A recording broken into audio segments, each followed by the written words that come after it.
नमस्कार दोस्तों, बहुत ही शानदार वेबिनार था, एकदम कमाल का। सभी ने बहुत अच्छा किया। हाँ, मैं डेटा के बारे में सोच रहा था। मैं आईटी वाला नहीं हूँ, ये तो साफ है, पर डेटा को समझता हूँ और जानता हूँ कि डेटा पैसा है। इसकी कीमत बहुत ज्यादा है। 2030 तक ये 2 ट्रिलियन का होगा। 2 ट्रिलियन। रोज 10 मिलियन खर्च करें तो 2500 साल लगेंगे। ये बहुत बड़ी रकम है। कुछ कंपनियां सस्ती चीजें मुफ्त देती हैं, बस नाम और ईमेल पाने के लिए। यही उनका असली मकसद होता है। एक ऐसी कंपनी अभी भी ऐसा कर रही है। वे डेटा इकट्ठा कर बड़ी कंपनियों को बेचते हैं। बस यही तो वे कर रहे हैं। दरअसल कुछ कंपनियां जो आपको MLM लगती हैं और कुछ महीने चलती हैं, वे डेटा इकट्ठा कर eBay जैसी चीजें बेचती हैं। लेकिन अनपैसिव की बात करें तो हाँ, यह बड़ी बात थी कि वे सब कुछ सुरक्षित कर पाए और वापस रख पाए। और जैसा सब कह रहे हैं, अब वे इसे जांच रहे हैं कि कहीं कोई छोटा हिस्सा तो नहीं छूट गया। लेकिन ऐश बहुत उत्साहित थे। पिछले 3 महीनों में जून से मैंने उन्हें इतना उत्साहित पहली बार देखा, तो वह एक शानदार समय था। और उन्होंने यह भी बताया कि इतना सब होने के बावजूद और अपनी ही कंपनी में कुछ लोगों को परिवार मानकर विश्वास करने पर जो हुआ, हमें नहीं पता किसने क्या किया, पर किसी ने कुछ गलत किया। ऐसा लगता है कि 1 से ज्यादा लोग शामिल थे। इस सब के बीच आग से गुजरने के बाद उन्होंने एक भतीजे को खो दिया। इस पर प्रकाश डालते हुए उन्होंने बस इतना कहा, अच्छे लोगों के साथ भी बुरी चीजें होती हैं, वे बस हो जाती हैं। और ये है कि हमारे पास कोई गारंटी नहीं है। कल रात उसने मुझे एक संस्थापक का लिखा ईमेल भेजा। वह बिल्कुल खूबसूरत था। मुझे लगता है वह इसे शेयर करेगा।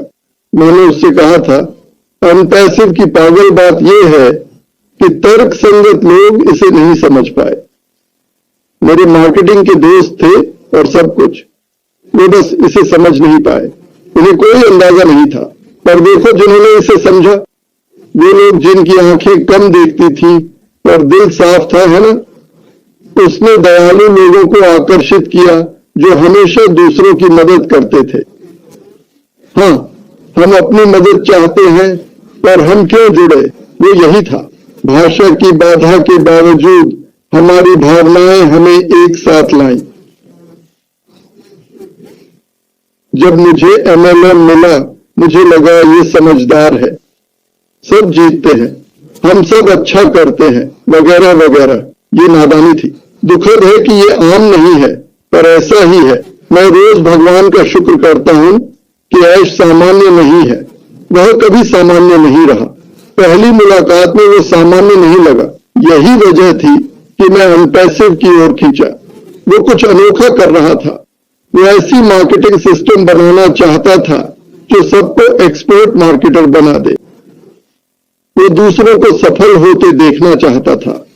उसने कहा, मोफारो परिवार के लिए सबसे खुशी का दिन था जब लोगों ने पैसे कमाना शुरू किया। 5-6 सालों में सबसे खुश वो तब था जब लोग आखिरकार पैसे कमाने लगे। फिर एक गिरावट आई, धमाका हुआ। शायद कुछ जानबूझकर किया गया था। जैसा उसने कहा, कुछ लोगों ने अनपैसिव के आंदोलन को कम करके आंका। बिना सही दृष्टि के आने वालों का लालच काम नहीं आया। उन्होंने अपने ही व्यवसाय को कम करके आंका। वे एक ही जगह पर अटके रहे। वे इसे समझ ही नहीं। ये बिल्कुल वैसा ही है जैसे सरकार ने कुछ करने की कोशिश की और फिर हमारे पास ये गड़बड़ है और तुम सही हो। इस बकवास से गुजरने वाला कोई आम आदमी तो चला गया होता, पर ऐश ने सोचा, मैं जीना, विंसेंट, फ्रोस, मिन्नो, की मैन, एंडी, माइक, फ्रांसिन, पीटर को नहीं छोड़ सकता। मैं उन्हें छोड़कर नहीं जा सकता। हमने इसे उन्हीं के लिए बनाया है। और उसने कहा, मैं इसे बदल सकता हूं। अब पता नहीं हम जानते हैं या नहीं, पर शायद हम बात कर रहे हैं। करोड़ों रुपए का नुकसान हुआ है, कौन जाने कहां गए। कुछ वापस मिल जाएगा, पर जो भी हो, उसने कहा, इससे कोई फर्क नहीं पड़ता। जो मायने रखता है वो है जब वो एक, मुझे लगता है मैंने सपना देखा था, आग और धुआं था और आप कुछ होने का इंतजार कर रहे थे, और ऐश उसमें से निकला, कपड़े झाड़े और कहा, हम अभी भी ठीक है। मैंने सोचा, हे भगवान, क्या पागल आदमी है। मैंने सच में सोचा, तुम मजाक कर रहे हो। मुझे पता था कि कुछ गड़बड़ है। मुझे लगा कुछ गड़बड़ है, मुझे पता नहीं था। मुझे याद है शायद पिछले नवंबर में ओटेक फ्रोस से बात की थी। मैंने कहा, कुछ ठीक नहीं है, कुछ ठीक नहीं है। मैं ऐश पर छोटी छोटी चीजें फेंकता था। उसने पूछा, तुमने कब महसूस किया? तुमने कब महसूस किया? अच्छा, तुमने उससे क्यों पूछा? मैंने कब महसूस किया? आखिरकार मुझे पता चला, क्योंकि कुछ सही नहीं था। बहुत कुछ समझ नहीं आया, क्योंकि मुझे पता था उसका लेवल बहुत ऊंचा था। पहले पैसे पर अगर ऐश मुफारा को देखो, वो एमएलएम का जादूगर था। उसका टच सोना बना देता था। कंपनियां हर दिन उसके पीछे भागती थी। ऐश मुफारा को चाहते थे क्योंकि वो कंपनी बना सकता था, वो ये जानता था। और पता है ऐश ने क्या किया जो लोग नहीं जानते? जहां उसकी बुराई की गई समय के साथ, उसने सिस्टम बनाए और अपने पैसे से लोगों को मुफ्त दिए ताकि वो अपने काम को दोहरा सके। सच में। और मैं कुछ पुरानी चैट देखता हूं जहां लोग बुराई करते हैं। वे कहते हैं, देखो इसने फायदा उठाया, वो चीज उसने बनाई और उन्हें दे दी, उसने किसी से पैसे नहीं लिए। पर दुनिया में ऐसा ही होता है, जो नहीं समझते वो तुरंत बुराई करने लगते हैं। मैं उन्हें बदलने की कोशिश नहीं करता, वे हजारों सालों से मौजूद हैं। अलग नाम, अलग लोग, अलग रंग, बदसूरत, मोटे, लंबे, बॉस, नकारात्मक लोग हमेशा रहेंगे। वे कभी खत्म नहीं होंगे। वे हमारी चिंता का विषय नहीं है। वे जो चाहे कर सकते हैं। एक आदमी ने मुझसे कहा, मुझे यकीन नहीं कि तुम ये कर रहे हो। मैंने कहा, मुझे यकीन नहीं कि तुम 6 साल से मुझे गलत बता रहे हो। तुम क्या कर रहे हो? ये कितनी बोरिंग जिंदगी होगी। तुम मेरा पीछा कर रहे हो। जाहिर है ये काम नहीं किया। तुम किसी और पेड़ पर क्यों नहीं भौंकते? इसका कोई मतलब नहीं है। खैर, मुझे लगता है, और मेरा मतलब है, मुझे लगता है कि इस साल अगले कुछ हफ्तों में हम कुछ देखने वाले हैं। लेकिन अब से हम वो करेंगे जो ऐश ने 2 साल पहले सोचा था। मुझे लगता है आप सिर्फ हैरान नहीं होंगे, मुझे लगता है आप अभिभूत हो जाएंगे। जो लोग कहते थे कि वे वापस आएंगे, वे वापस आएंगे। वे चुपचाप कोने में बैठेंगे पर शामिल होंगे। परिवार वाले जो मना करते थे वे भी शामिल होंगे। सभी ने कहा था 99% लोग शामिल होंगे। मैं उनकी चिंता नहीं करता। मुझे परिवार की चिंता नहीं है। मुझे बेवकूफ रिश्तेदारों की परवाह नहीं। मुझे कोई फर्क नहीं पड़ता। मेरा परिवार यहां है। वे इस परिवार में शामिल हो सकते हैं या नहीं, लेकिन मेरा परिवार यही है। मेरे उम्र के दोस्त सिर्फ ऑन पैसिव में है, इसलिए मैं यहां हूं। मैं यहां क्यों हूं? मैं आपकी पहचान की वजह से आपकी ओर खींचा हूं, गणित, भाषा या धर्म की वजह से नहीं। मैं यहां इसलिए हूं क्योंकि आप कौन है। अगर आप ऑन पैसिव का फायदा नहीं उठाते तो आप पागल हैं। मुझे परवाह नहीं कि आप क्या करते हैं या क्या चाहते हैं। ऑन पैसिव से आप अपने सपने को कई गुना बड़ा कर सकते हैं। और एक बात याद रखें, हम डिजिटल प्रोडक्ट्स को देखते हैं। मुझे लगता है कि ये ऑन पैसिव का सिर्फ एक छोटा हिस्सा है।